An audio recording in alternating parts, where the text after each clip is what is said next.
శనార్థి దోస్తులు మానసాదేవి ఆలయం కరీంనగర్ జిల్లా గన్నేరువరం మండలంలో ఉంది. తప్పక అందరు రావాల్సిన గుడి, చాలామంది రావాలి. భక్తులు చాలామంది వస్తున్నారు రోజుకు రోజు.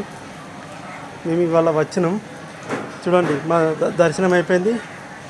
నేను ఒక వీడియో తీసుకుంటున్నా. పాముల కాడ దేవాలయం వెనుక చూడండి, దేవాలయం వెనుక ఓం నమ శివాయ మానసాదేవి ఆలయం.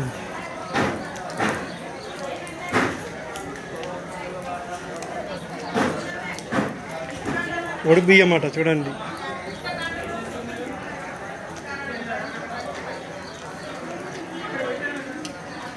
చూడండి అందరికందరూ మానసాదేవి ఆలయం ఎట్లుంటుంది. పుట్ట, పాము పుట్ట.